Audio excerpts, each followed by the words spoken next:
தமிழில் தான் வீடியோ வரும். ஒருவேளை ஆங்கிலத்தில் டப் செய்த ஆடியோவாக வந்தால் செட்டிங்ஸை மாற்றிக்கொள்ளவும்.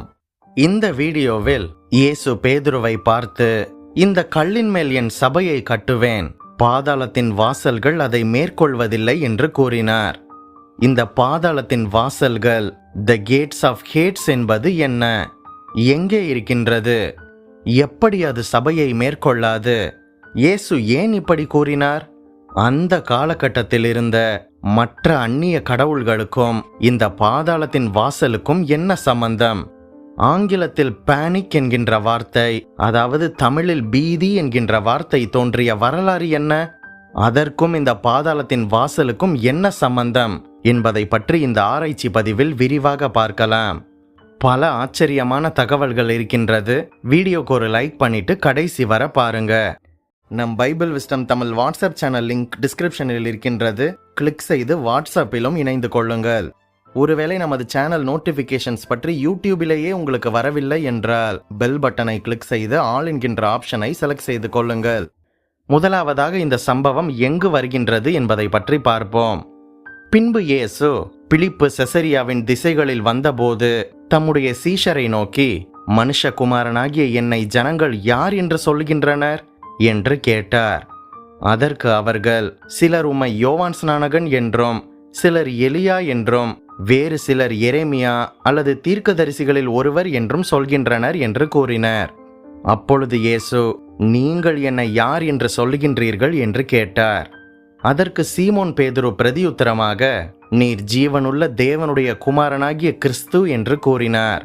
இயேசு அவரை பார்த்து, யோனாவின் குமாரனாகிய சீமோனே, நீ பாக்கியவான், மாம்சமும் இரத்தமும் இதை உனக்கு வெளிப்படுத்தவில்லை, பரலோகத்தில் இருக்கின்ற என் பிதா உனக்கு இதை வெளிப்படுத்தினார்.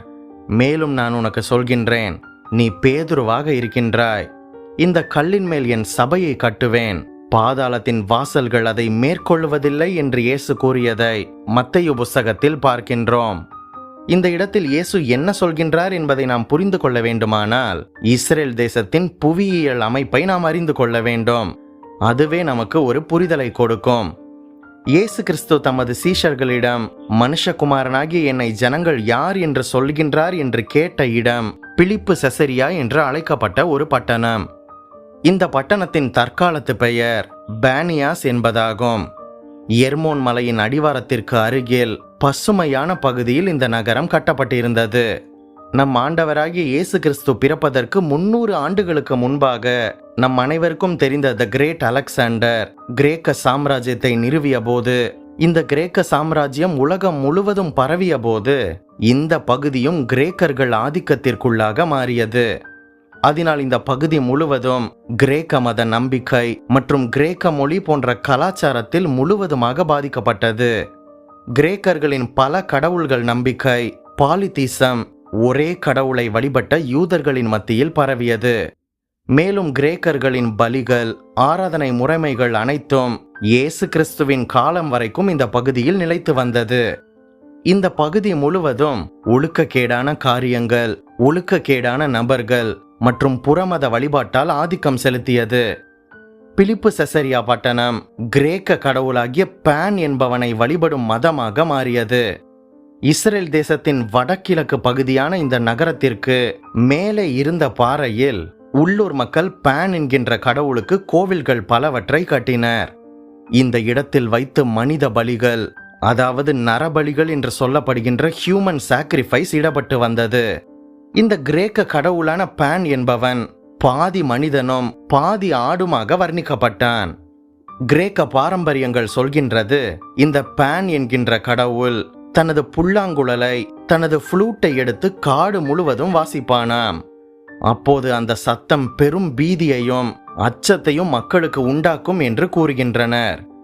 இதனால்தான் பயம் மற்றும் பீதி என்பதை வலியுறுத்துவதற்கு பேனிக் என்கின்ற ஆங்கில வார்த்தையை பயன்படுத்துகின்றோம். இந்த பேனிக் என்கின்ற வார்த்தை கிரேக்க மொழி பேன் என்பதிலிருந்து வந்தது. இந்த பிலிப்பு செசரியா பட்டணத்தில் பேன் கடவுளுக்கு பல கோவில்கள் இருந்தது. அது மட்டுமல்ல, கிரேக்க தலைமை கடவுளாக கருதப்படுகின்ற ஜியஸ் என்கின்ற கடவுளுக்கு எர்மோன் மலையிலே பல வாசல்கள் செதுக்கப்பட்டிருந்தது. அந்த மலைக்கோவில் வாசல்களுக்கு செல்லும் போது அங்கு பல பலிபீடங்கள் இந்த ஜியஸ் கடவுளுக்கும் மற்றும் அநேக கடவுள்களுக்கும் கட்டப்பட்டிருந்தது. இந்த இடம்தான் பாதாளத்தின் வாசல், அதாவது நரகத்தின் வாசல், த கேட்ஸ் ஆஃப் ஹேட்ஸ் என்று அழைக்கப்பட்டது. அந்த காலத்தில் யூதர்கள் பெரும்பாலும் இந்த கிரேக்க வழிபாட்டு நம்பிக்கையில்தான் சிக்கி தவித்தனர். கிரேக்க மொழி மற்றும் கிரேக்க கலாச்சாரத்தினால் ஒன்றிணைந்து தங்களை ஹெலினிஸ்டிக் யூதர்கள், ஹெலனைஸ்டு ஜூஸ் என்று அழைத்து கொண்டனர். தங்களை கிரேக்க யூதர்கள் என்று அழைத்து கொண்டனர். மேலும் இந்த கிரேக்க கடவுள்களை நம்புகின்ற மனிதர்கள் அனைவரும் அற்புதம் செய்கின்ற மனிதர்களை கடவுள்களாக பாவித்து அவர்களையும் கடவுளாக பின்பற்றி வந்தனர். உதாரணமாக அப்போஸ்தலர் புஸ்தகத்தில் 14ஆம் அதிகாரம் 8 முதல் 13 வசனங்களில் பவுலையும் பர்னபாவையும் பார்த்து இவர்கள் தேவர்கள் என்று அழைத்து அவர்களை வணங்க முற்பட்டதை நாம் பார்க்க முடிகின்றதல்லவா? எனவேதான் அந்த காலகட்டத்தில் பல அற்புதங்களை செய்து வந்த இயேசு கிறிஸ்து இந்த பிலிப்பு செசரியா பட்டணத்திற்கு வந்தபோது இவ்வாறு இயேசு பல அற்புதங்களை செய்வதினால் தமது சீஷர்களை பார்த்து, என்னை யார் என்று ஜனங்கள் சொல்கின்றார்கள் என்று கேட்கின்றார். உங்களுக்கு ஒரு விஷயம் தெரியுமா? பிசாசு ஒருபோதும் நேரடியாக வெளிப்பட்டு எதுவும் செய்வதில்லை. மாறாக அதிகாரங்களையும் பொல்லாத மனிதர்களையுமே அவன் பயன்படுத்தி இந்த பிசாசு தனது திட்டத்தை நிறைவேற்றிக் கொள்வான். உதாரணமாக சர்ப்பத்துக்குள் இருந்து ஏவாளை வஞ்சித்ததை நாம் பார்க்கின்றோம். அதுபோக தானியேலின் ஜெபத்திற்கு தேவனிடத்திலிருந்து பதிலை கொண்டு வந்த கேப்ரியல் தூதனை பிசாசு தடுத்த போது அவனை பெர்சியா ராஜ்யத்தின் அதிபதி 21 நாள் மட்டும் என்னோடு எதிர்த்து நின்றான் என்று அன்றைக்கு ஆளுகையில் இருந்த பெர்சியா ராஜாவை அடையாளப்படுத்தி கூறுவதையும் நாம் பார்க்க முடிகின்றதல்லவா? இப்படியாக தேவ ஜனங்களாகிய இந்த யூதர்களை இந்த கிரேக்க வழிபாட்டு முறைகள் முற்றிலுமாக கெடுத்து, இந்த கிரேக்க கலாச்சாரமும் ஆராதனை பழக்க முறைகளும் முற்றிலுமாக அவர்களை பாதித்துவிட்ட நிலையில்தான் இயேசு கிறிஸ்து இந்த பிலிப்பு செசரியாவில் இருக்கின்ற த கேட்ஸ் ஆஃப் ஹேட்ஸ், பாதாளத்தின் வாசல் என்று அழைக்கப்படுகின்ற ஸ்தலத்திற்கு முன்பாக வந்து நின்று தமது சீஷனாகிய பேதுருவிடம் கூறுகின்றார், நான் என் சபையை கட்டுவேன், என்னுடைய திருச்சபையை இந்த பாதாளத்தின் வாசல், அதாவது இந்த கிரேக்க பேய் வணக்கம் மேற்கொள்ளவே முடியாது. எந்த காலத்திலும் எல்லா காலத்திலும் என்னுடைய திருச்சபையே வெற்றி கொள்ளும் என்பதை இயேசு கிறிஸ்து இங்கு குறிப்பிடுகின்றார். இயேசு குறிப்பிட்டது போலவே உலகின் பல நாடுகளின் நகரங்களிலும் கிராமங்களிலும் காடுகளிலும் மலைகளிலும் கூட ஆண்டவரின் திருச்சபையானது பிசாசின் ஆளுகைகள் மற்றும் அதிகாரங்கள் எல்லாவற்றையும் தகர்த்து போட்டு வீர நடை போட்டு சபை வளர்ந்து பெருகி கொண்டே வருகின்றதை நாம் பார்க்கின்றோம். மேலும் எபிரேயர் 3:10 வசனத்தின்படி உன்னதங்களில் உள்ள துரைத்தனங்களுக்கும் அதிகாரங்களுக்கும் அவருடைய அனந்த ஞானமானது சபையின் மூலமாக இப்போது தெரிய வருகின்றது என்று எழுதப்பட்டிருக்கின்றது. தேவ வல்லமையின் சாட்சியாக இந்த காலத்தில் அவரது திருச்சபை விளங்கி வருகின்றது. இப்போது இயேசு இந்த சம்பவத்தில் இந்த பாதாளத்தின் வாசல்கள், இந்த கேட்ஸ் ஆஃப் ஹேட்ஸ் என்பது தனது திருச்சபையை மேற்கொள்ள முடியாது என்று கூறியதன் அர்த்தம் உங்களுக்கு புரிந்திருக்கும் என்று நம்புகின்றேன். நீங்கள் ஆசீர்வதிக்கப்பட்டவர்கள். அடுத்த வீடியோவில் சந்திப்போம்.